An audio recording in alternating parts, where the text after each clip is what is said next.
Assalamualaikum warahmatullahi wabarakatuh. Kali ini kami akan berbahas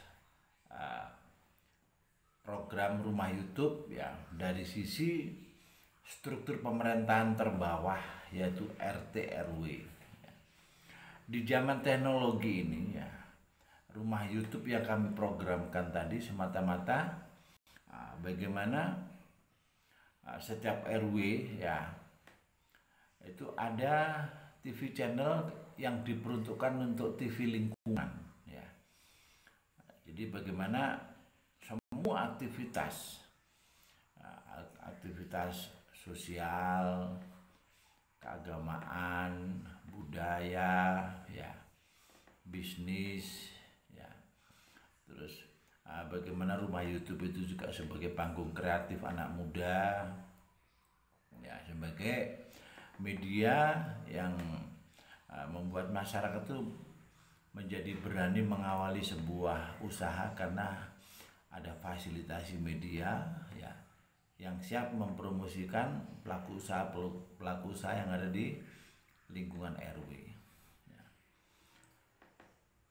Dengan liputan tanpa edit ya, konten bebas tadi, maksud saya bagaimana rumah YouTube itu nanti betul-betul menjadi satu kebutuhan akhirnya bagi masyarakat. Soalnya bagi masyarakat yang ingin usaha membutuhkan media ya.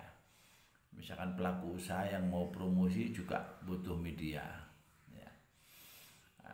Juga harapan saya ada semacam konten-konten edukasi ya. Di saat kita bicara di Malang ini kan anak-anak sekarang ini kan gandrung ya, dengan adanya bandengan. Nah, misalkan ada tayangan yang sifatnya itu memotivasi ya, juga ada edukasinya. Contoh ini ya, misalkan kita meliput anak kita yang lagi sholat ya, atau mungkin lagi ngaji, atau mungkin kita suruh belajar adzan ya, kita syuting. Terus di dalam kata-katanya yang kita informasikan, ini anak saya ini tiap hari bandengan guys ya. Memang kita nggak bisa melarang terkait dengan bandengan karena ini juga budaya ya. Tapi kalaupun anak-anak saya ini bandengan ya, tapi tidak meninggalkan ibadahnya, sholatnya, ngajinya. Nah ini anak saya sekarang, saya syuting ini lagi sholat. Ini bukan semata-mata saya pamer ya. Nanti dikira karena bandengan itu sekarang itu masih pro kontra ya, respon dari masyarakat tadi ya.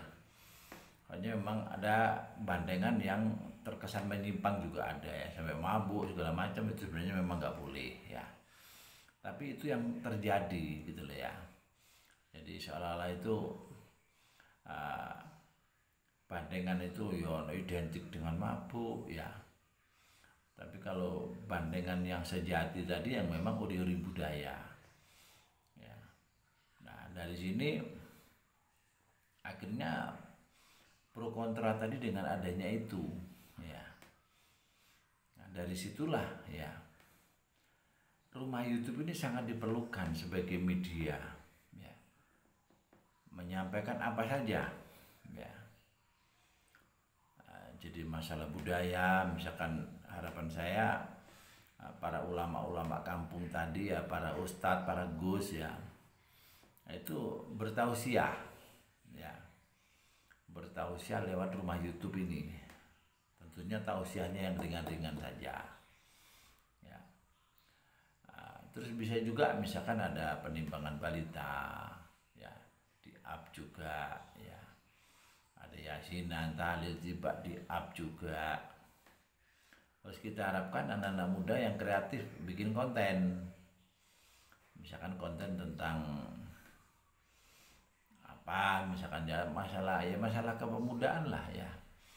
Mungkin anak-anak muda itu setiap minggu itu ada seperti apa ya, ada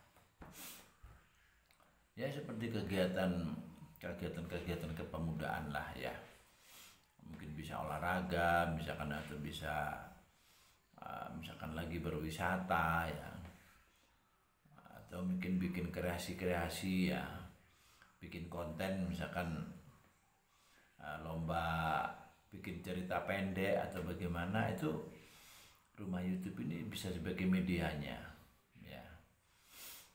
Nah, sehingga rumah YouTube itu nanti kemanfaatannya bagi masyarakat sangat banyak. Nah, dari apa yang saya sampaikan tadi, intinya di saat kita bicara pemerintahan yang paling bawah itu RT dan RW, nah, kalau misalkan masing-masing RT bikin konten, bikin channel YouTube itu cukupnya terlalu kecil ya. Tapi kalau satu RW ya, setiap RW ada satu channel YouTube ya, ini saya kira kebutuhan informasi dalam satu RW tadi, bentuk fasilitasinya ya rumah YouTube ini